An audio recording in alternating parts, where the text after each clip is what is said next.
सभी को नमस्ते। गायत्री मंत्र एक साथ।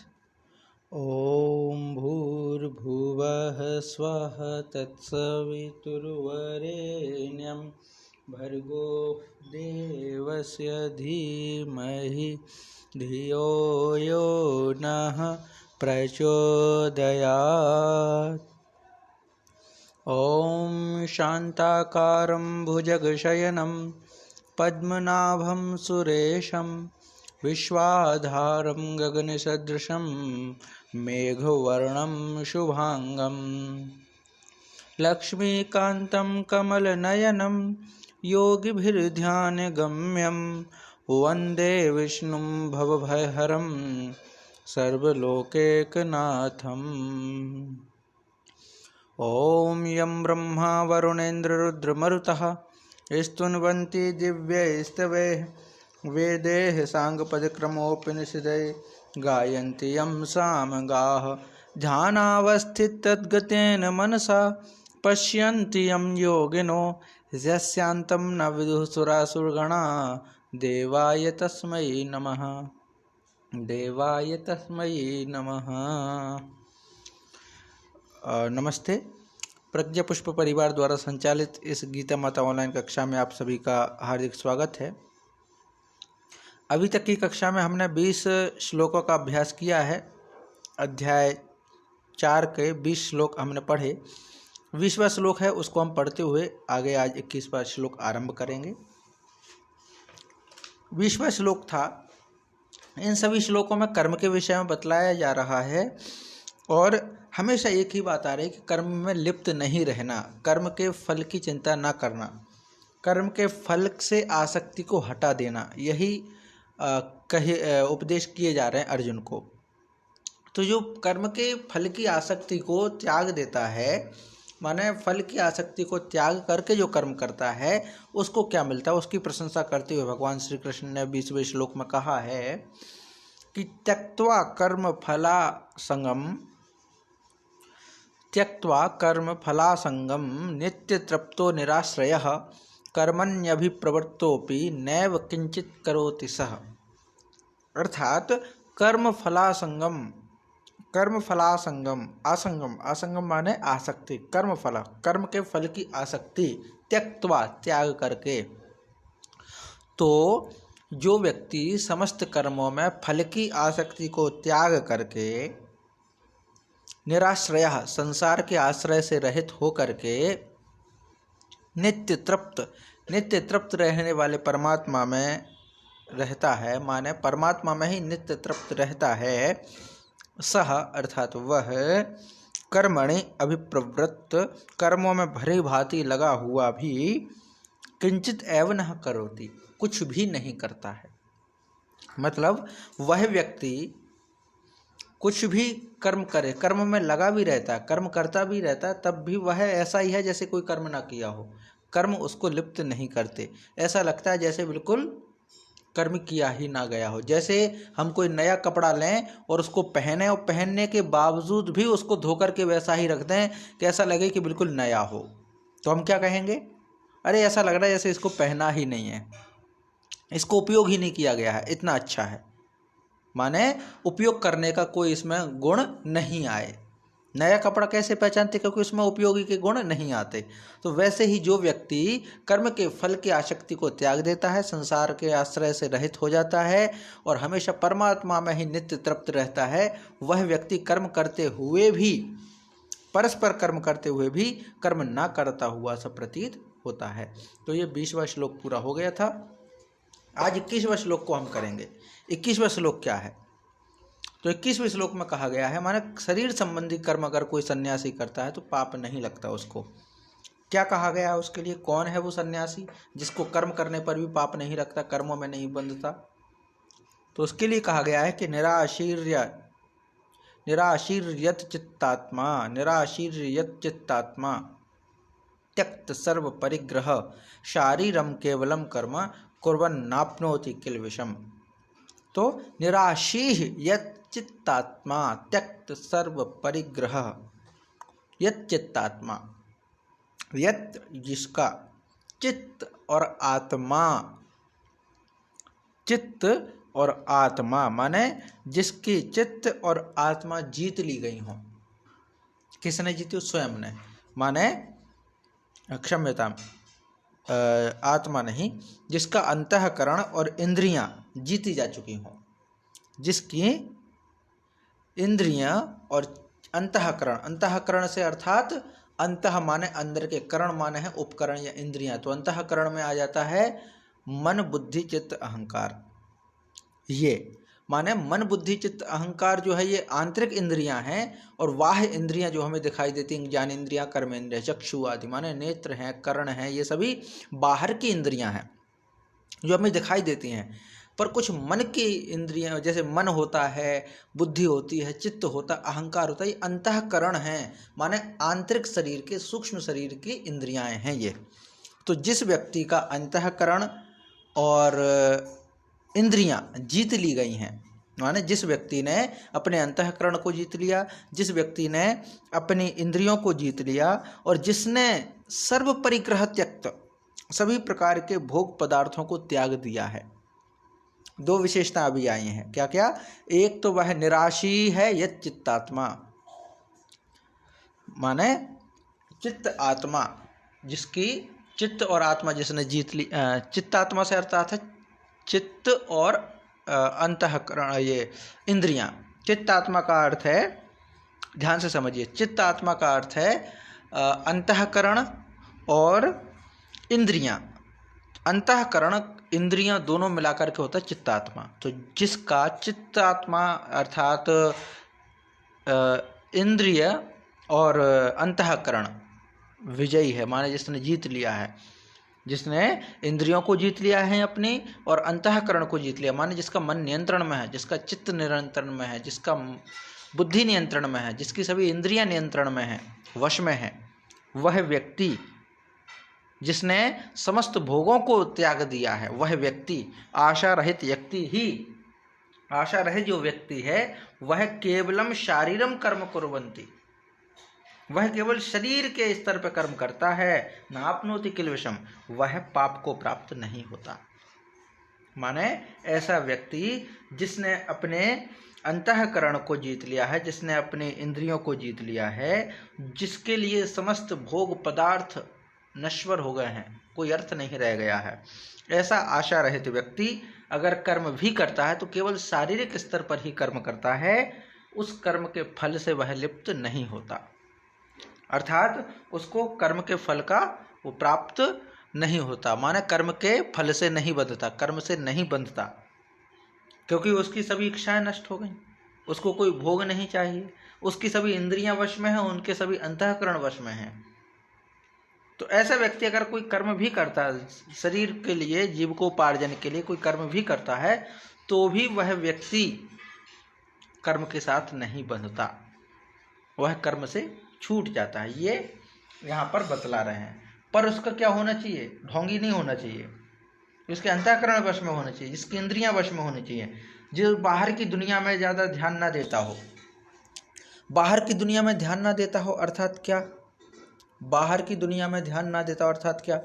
माने जिसको ये फर्क ना पड़ता हो कि बाहर के भोग क्या हैं, मिले सो ठीक, ना मिले सो ठीक, ऐसा व्यक्ति ही कर्म करे ना करे सब समान है। अब कोई व्यक्ति कहे कि मैं कर्म नहीं करता, मेरे सब कर्म छूट गए हैं, और मेरा सम्मान करो, मेरी पूजा करो, मैं कथा करने आऊँगा तो मंच तैयार करो, एयर कंडीशन मंच चाहिए, घर चाहिए रहने के लिए, चार्टर्ड प्लान चाहिए, राम की कथा सुनानी है मुझे, इतने लाख का चंदा आना चाहिए, इतने करोड़ का ये होना चाहिए, इतनी जनसंख्या आनी चाहिए, हम टीवी पर चलवाएंगे, लाइव चलवाएंगे, ये होना चाहिए, तमाम ये सब करते हैं। तो क्या हम ये मानेंगे कि वो त्यक्त सर्व परिग्रह है? जब वो त्यक्त सर्व परिग्रह नहीं है तो फिर कैसे कह दें? फिर तो कहो ना कि पंडित जी ठीक है, आप कथा करते हो, इसके बाद मजदूरी भी करो पेट पालने के लिए, क्योंकि आप कर्म नहीं छोड़े, आपने कर्म के पाप भी आप में लिप्त हैं, कर्म के फल भी आप में लिप्त हैं, कर्म से नहीं बच सकते आप। क्यों? क्योंकि आप बाहर की दुनिया देख रहे हो। एक महान संत थे, उनके सामने एक व्यक्ति पहुंचा, बड़ा दिखावा करता था, मैं तो बड़ा परम सत्य हूँ, मैं तो हर जगह ब्रह्म को ही देखता हूँ, माया मुझे लिप्त नहीं करती, मैं माया के चक्कर में नहीं पड़ता। बहुत सारे लोग होते ना, वो कहते हैं कि माया के चक्कर में क्यों पड़े, तुम क्या लेके आए थे, क्या लेके जाओगे, क्या फर्क पड़ता है, ये सब संसार तो स्वप्न है, ब्रह्म सत्य जगन मिथ्या। वो तो एक ही बात कहते हैं, ब्रह्म सत्य जगन मिथ्या, ब्रह्म ही सत्य है। राम राम राम राम, कृष्ण कृष्ण कृष्ण कृष्ण करो, राधे राधे राधे राधे करो, वही सत्य है, जगत तो मिथ्या है। तो पहुंचे उन संत के पास ऐसे व्यक्ति जो सत्य मानते थे उनको।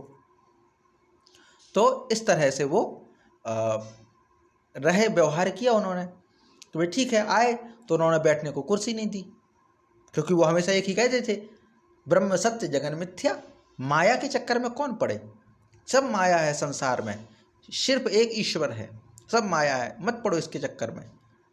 तो भाई वो संत ने उनको बैठने के लिए आसन नहीं दी, जिनसे मिलने गए थे उनको पानी के लिए नहीं पूछा कि भाई माया है, कुर्सी माया के अंतर्गत आती है, तो हो सकता है आप ना बैठो। तो चिढ़ गए। भाई अगर आप सचमुच इस माया के मोह से मुक्त हो गए हैं तो आपको फर्क नहीं पड़ता कि कोई आपके साथ कैसा व्यवहार करता, किसी ने आपको भोजन दिया या नहीं दिया, किसने आपको सोने के बर्तन में खाना खिलाया, किसने आपको मिट्टी के बर्तन में खाना खिलाया, कोई फर्क नहीं पड़ता, आपके लिए सभी समान हैं। तब तो हम माने कि त्यक्त सर्व परिग्रह हो गया। पर अगर आपको इससे असर पड़ता है कि सामने वाले ने मेरा नाम बाद में क्यों लिया, सामने वाले ने मुझे बैठने के लिए आसन क्यों नहीं दी, सामने वाले ने मेरी कुर्सी इतनी ऊंची क्यों नहीं लगवाई, इससे अगर फर्क पड़ता है तो माफ कीजिए, आप त्यक्त सर्व परिग्रह नहीं है, आपने सब कुछ नहीं त्यागा, आपके अंदर अहंकार बढ़ रहा है, आपने अहंकार को नहीं जीता, आपने बुद्धि स्थिर नहीं है, आपका मन स्थिर नहीं है, आपकी इंद्रियां स्थिर नहीं है, क्योंकि पकवानों की ओर मचलती हैं, क्योंकि आप में लोकेशना भरी हुई है। ऐसे व्यक्ति हैं तो आप कर्म करो, क्योंकि आप कर्म से मुक्त नहीं हुए और ये कर्म आपको डुबो डालेगा। और बहुत सारे गुरुजन ऐसे हैं, तो ऐसे गुरुजनों से और ऐसे गुरुजनों के शिष्यों से निवेदन है कि ऐसे गुरुजनों से मुक्ति पाओ, जो कर्म कुछ नहीं करते हैं, महत्वाकांक्षाएं बहुत असीम है उनके अंदर। अगर आप कर्म से मुक्त होना चाहते हैं, कर्म के बंधन से मुक्त होना चाहते हैं, तो सबसे पहले है कर्म के फल को त्यागो।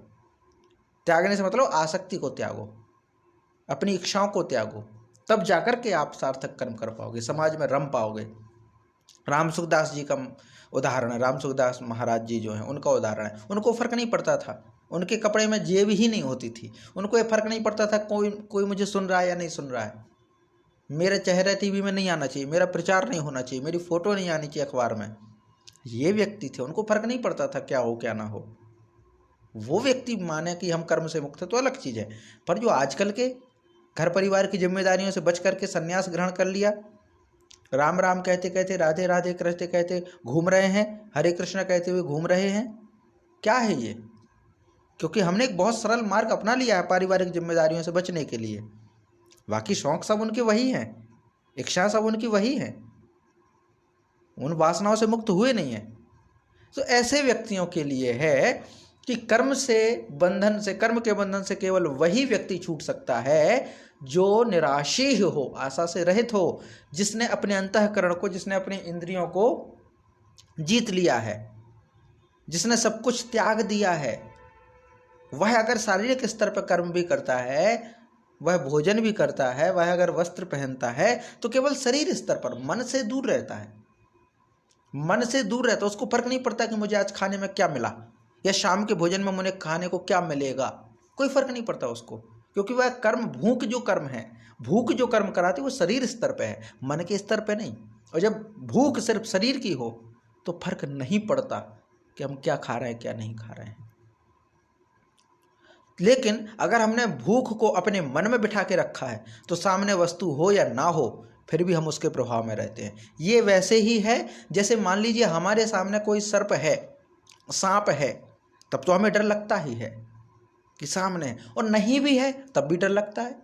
क्यों? क्योंकि वो डर फिर शारीरिक स्तर पे नहीं है, वो मानसिक स्तर पे डर है, वो मानसिक स्तर पे डर है, वो इंद्रिय स्तर पे डर है कि सामने आपको सांप दिख रहा है, क्योंकि उसने आपके शरीर को नुकसान नहीं पहुंचाया, फिर भी आपको डर लग रहा है।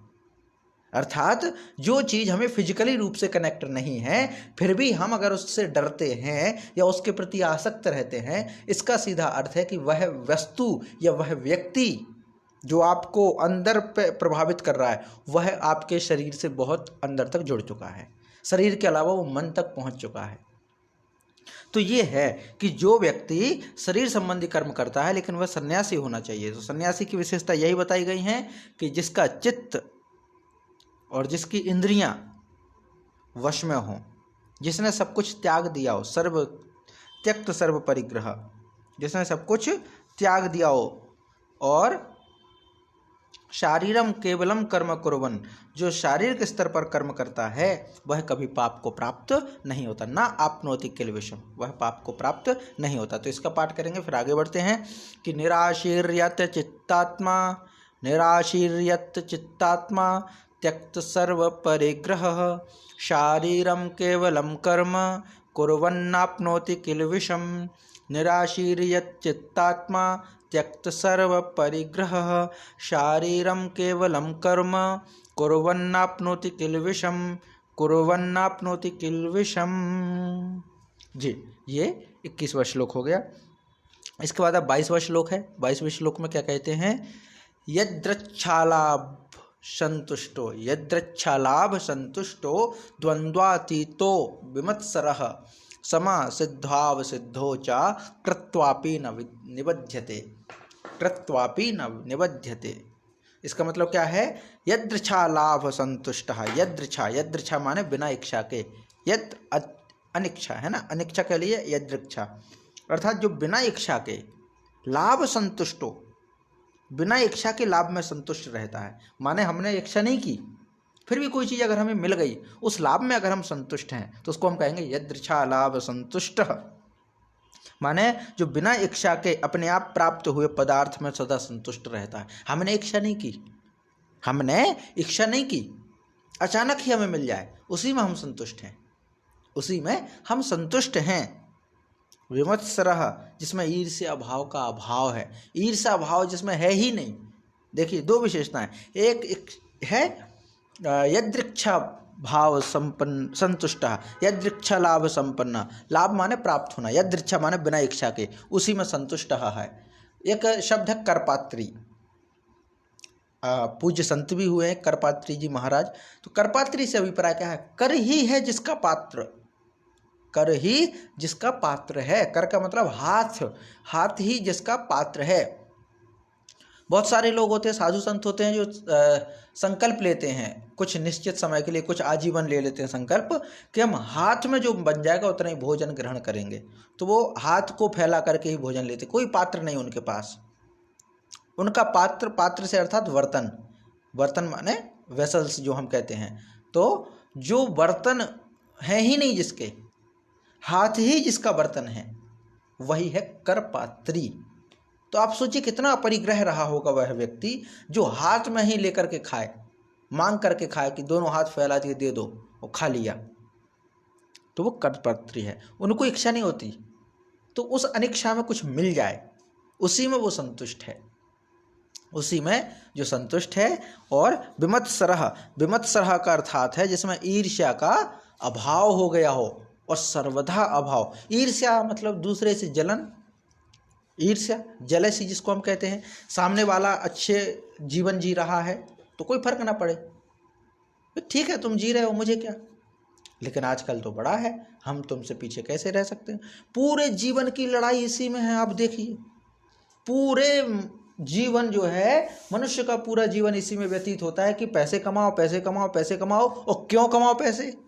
क्योंकि बच्चे हैं तो शादी में खर्च करो, फंक्शंस में खर्च करो। और क्यों फंक्शंस में खर्च करना? बिना खर्च के हम क्यों नहीं कर सकते? क्योंकि हमारी इज्जत का सवाल है। क्यों? क्योंकि हमें जो है सामने वाले के पड़ोसी की कभी कोई लड़ाई हो गई होगी हमसे, तो उसने अपने बेटे की शादी इतने लाख रुपए में की है, तो हम अपनी बेटे की या बेटी की शादी इतने करोड़ में करेंगे। ये हमारी इज्जत हो गई। इसके लिए हम पूरा जीवन जी रहे हैं, एक दिखावटीपन के लिए। और ऐसा नहीं कि जन सामान्य, एक बहुत बड़े विद्वान व्यक्ति जो भली भांति अध्यात्म से जुड़े हुए हैं, गीता जी से जुड़े हुए हैं, ऐसे लोग भी इसमें लिप्त हैं, तब तो बड़ा चिंताजनक विषय है ये। जब पढ़ रहे ये तो असर क्यों नहीं हो रहा है। महात्मा गांधी थे, बचपन में उन्होंने राजा हरिश्चंद्र का नाटक देखा था, जीवन भर सत्य बोलने का संकल्प ले लिया था। कथा पढ़ने वाले लोगों का जीवन बदल जाता है। कथा पढ़ने वाले लोगों का जीवन बदल जाता है। राजीव भाई हैं, उन्होंने राम प्रसाद बिस्मिल जी की जीवनी पढ़ी थी, पूरा जीवन बदल गया, अपने आप को देश के कल्याण में लगा दिया, आज़ादी बचाओ आंदोलन किया, समाज सेवी कार्य करते रहे वो पढ़ कर के ही तो।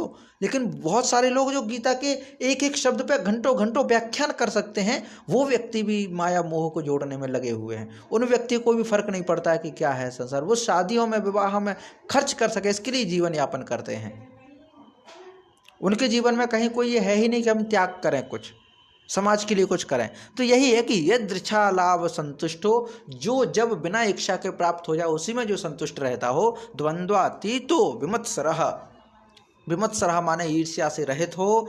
द्वंद्वातीतो, द्वंद्व माने होते हैं द्वंद्व, द्वंद्व से मतलब है हर्ष शोक, सुख दुख, सर्दी गर्मी, इन सब में जो अतीत हो, माने जिसको ना तो हर्ष कष्ट देता हो न शोक कष्ट देता हो। हर्ष तो खैर कष्ट नहीं देता, हर्ष हमें उत्साहित करता है, हर्ष हमें उत्साहित करता है, और जो शोक होता है वो हमें दुखी करता है, उद्विग्न करता है। तो जो हर्ष और शोक में भी प्रभावित ना होता हो, जिसके हर्ष और शोक भी अतीत हो गए हों, बीत गए हों, वही सिद्धौ, सिद्धि या असिद्धि में, सिद्धि और असिद्धि में समः, सिद्ध है कोई चीज ठीक है, नहीं है सिद्ध ठीक है, दोनों में सम रहने वाला कर्मयोगी कर्म करते हुए भी उन कर्मों में नहीं बंधता। तो भाई अभी तो भगवान श्री कृष्ण अर्जुन को यही बता रहे हैं कि किन किन स्थितियों में व्यक्ति कर्म से नहीं बंधता, किन किन स्थितियों में हम कर्म से मुक्त हो सकते हैं। क्योंकि कर्म में मत बंधो, कर्म के बंधन में बंध गए तो फिर बहुत बुरे फंसोगे। कर्म किसी को नहीं छोड़ते, कर्म किसी को भी नहीं छोड़ते।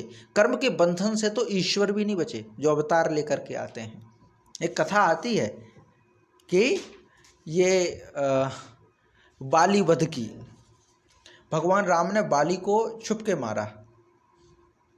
तो सब प्रसंग हमने सुना ही है, हम सब ने, कि बाली पूछते हैं मैं वैरी सुग्रीव प्यारा, अवगुण कवन नाथ मोहि मारा। मैं तो वैरी हो गया, सुग्रीव प्यारा हो गया, हे प्रभु किस दोष के कारण मुझे मारा।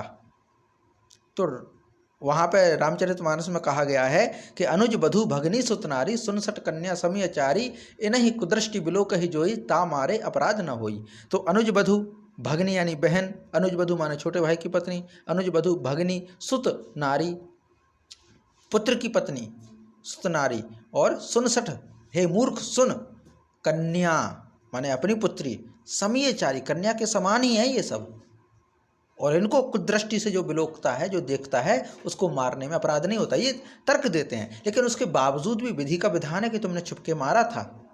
तो कथा आती है कि कहते हैं कि भगवान राम ने फिर कहा कि ठीक है, मैंने तुम्हें छुपके मारा, इसका मेरे ऊपर कर्म रहा और इसका फल मुझे मिलेगा। समय बीता, भगवान राम वैकुंठ धाम पहुँचे, अगला जन्म लिया कृष्ण अवतार, पूरी लीलाएं की उन्होंने, पूरा जीवन व्यतीत किया, और अंतिम समय में मुरली बजा रहे थे। और देखते हैं कि एक छुपे हुए बहेलिया ने तीर चलाया और वो भगवान श्री कृष्ण के चरणों में लगा, और वहीं से उनके वो भागता हुआ आया। तो कहता है कि अरे मुझसे गलती हो गई, मुझे इस तरह से नहीं मारना चाहिए था, मैंने देखा नहीं, मुझे क्षमा कर दीजिए। तब भगवान श्री कृष्ण ने कहा था कि भाई कुछ नहीं है, वो तो कर्म था, मेरे साथ चला आ रहा था, किसी जन्म में मैंने तुम्हें छुपके मारा था, तो आज तुमने मुझे छुपके मार दिया। अर्थात कर्म किसी का भी पीछा नहीं छोड़ता। कर्म के बंधन बहुत मजबूत हैं, फेविकॉल से भी मजबूत। कर्म के बंधन कभी नहीं टूटते, कर्म के बंधन कभी नहीं छूटते, वो तो हमें भोगना ही पड़ेगा, वह तो हमें स्वीकार करना ही पड़ेगा। ये कर्म का बंधन है, इसीलिए ये कर्म युग है, कर्म का ही युग है। तो अगर इससे छूटने का, बंधन से छूटने का, कर्म में न बंधने का अगर कोई मार्ग है, तो वो यही बताए जा रहे हैं कि उसके कर्म के फल से ना बंधो, कर्म के फल के प्रति ना बंधो, यही है। तो इसमें ये सब बातें कही गई हैं कि यदृच्छा लाभ संतुष्टो द्वंद्वातीतो विमत्सरः समः सिद्धावसिद्धो च कृत्वापि न निबध्यते। यदृच्छा लाभ संतुष्टो द्वंद्वातीतो विमत्सरः समः सिद्धावसिद्धौ च कृत्वापि न निबध्यते। तो जो बिना इच्छा के अपने आप प्राप्त हुए पदार्थों में संतुष्ट रहता है, जिसमें ईर्ष्या भाव का सर्वथा अभाव है, जो हर्ष शोक आदि द्वंद्वों से रहित है, जिसके लिए सिद्धि और सिद्धि दोनों समान हैं, ऐसा कर्मयोगी कर्म करते हुए भी उन कर्मों में नहीं बंधता। कर्म करता भी अगर कोई ऐसा योगी है तो भी वह कर्म के बंधन से मुक्त हो जाता है। कर्म उसको बांध नहीं पाते, कर्म उसको बांध नहीं सकते। ये पूरा यहाँ पर भाव होता है। तो आज हम कक्षा यहीं तक रखेंगे। कोई आपका प्रश्न हो तो आप बताइए, एक आवश्यक कार्य है इसीलिए कक्षा ज़्यादा नहीं हो पाएगी। तो कोई प्रश्न हो तो आप बताइए, शेष हम यहीं तक रखते हैं। एक बार इसका पाठ करते हैं। यदृच्छालाभ संतुष्टो द्वंद्वातीतो विमत्सरः समः सिद्धावसिद्धौ च कृत्वापि न निबध्यते। यदृच्छालाभ संतुष्टो द्वंद्वातीतो विमत्सरः समः सिद्धावसिद्धौ च कृत्वापि न निबध्यते। कृत्वापि न निबध्यते। तो ये पूरा यहाँ तक होता है। कोई प्रश्न हो तो आप बताइए, शेष कक्षा हम अगले दिन करेंगे, कल करेंगे।